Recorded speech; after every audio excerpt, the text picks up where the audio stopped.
As people who love Jesus, we want to deepen our relationship with him.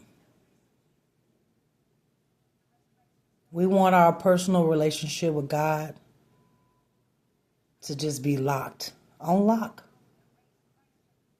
tighten, thick as thieves.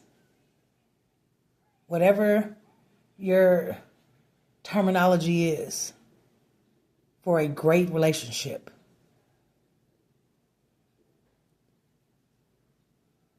That's what I'm speaking of. So like I said, as people who love Jesus, you ought to want to deepen your relationship with him. Okay? And we want our lives to show it. When we're proclaiming that we love Jesus, we want our lives to reflect that. Don't we? I know I do. And believe it or not, this is not as difficult as it may seem. It's not. I want to talk about secrets to growing. Secrets to growing. And I'm coming from Hebrews 11, 6th verse through the 10th verse. Okay? Now, spiritual growth is marked by two indicators. And this is just in my opinion. Okay? Spiritual growth is marked by two indicators. And those two indicators is our faith and our obedience. And our faith pulls our obedience up. And as our obedience grows, our faith grows. Am I right? Now, faith and obedience, to me, works interactively to our spiritual benefit. We shouldn't neglect one while campaigning the other. And if you have a whole lot of obedience but not a lot of faith, that is self-righteousness, in my opinion. That's self-righteousness. Now, at the same time, if we claim we have a whole lot of faith, there should be evidence of it in our lives. Okay? I'm talking about secrets to growing. Okay? Now, we have some good days and we have some bad days.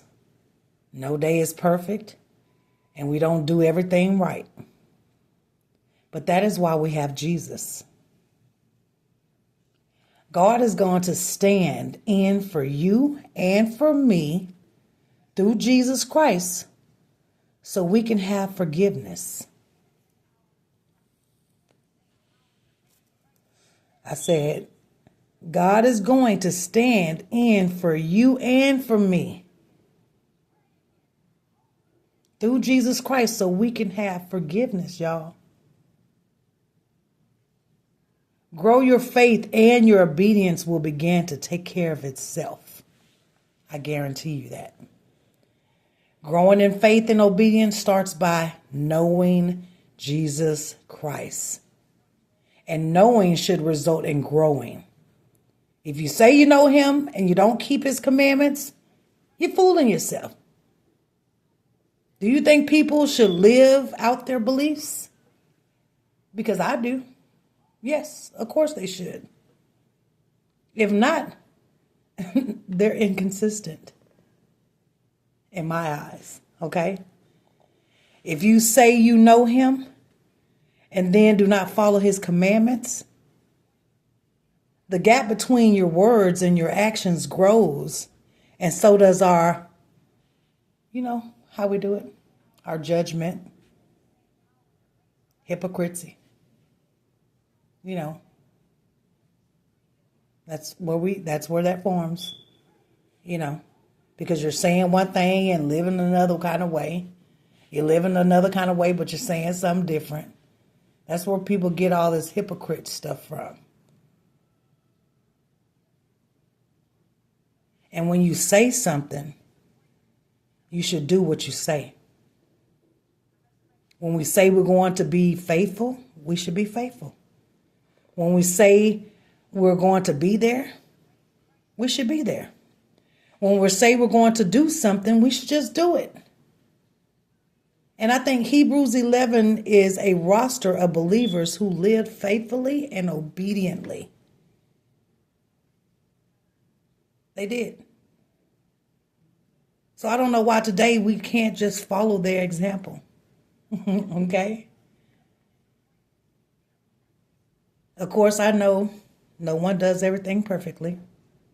Even those listed in Hebrews 11 made mistakes, sinned, and some had legendary level checkered passes. You know what I mean? Go back and read the Bible now. We all are sinners. We are all sinners. We all struggle. We will never be perfect until we get to heaven. But as we grow in our relationship with Christ, what we say and what we do should get closer and closer together. Our faith and our obedience should go hand in hand. When you take a step of faith and when you take a step, obedience is following. And just watch yourself grow. Others will see you and grow as well because they're watching.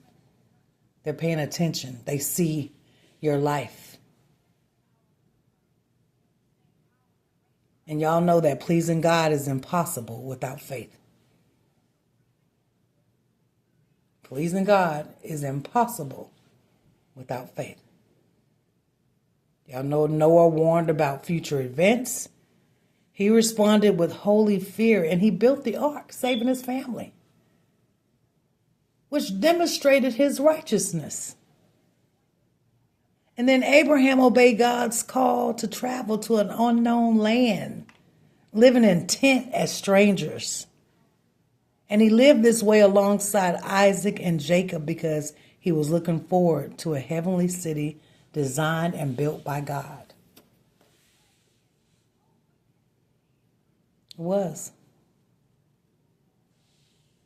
So secrets to growing. It's not as difficult as we want it to be. But we do have to get our spiritual growth,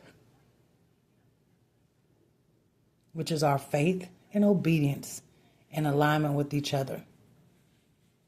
Do what you say you're going to do. Say what you are doing. Walk the walk. When you have a story behind it, your walk will show for it. You don't even have to speak sometime. Just live according to, and it's there. If you know me and you see me today, you can visibly see, oh, there's some changes. Oh, her mannerism is different. Oh, she's not doing that anymore. Oh, you can see the changes within people. And it's then when you get to know me again or we reacquaint with one another, then you could see my faith, my obedience to God go hand in hand. My spiritual growth isn't where it should be, but it's moving up every day. My life is a living testimony. My growth, my walk.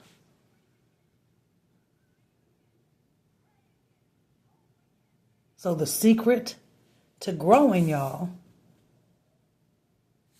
faith and obedience. Read Hebrews 11 chapter, 6 through 10.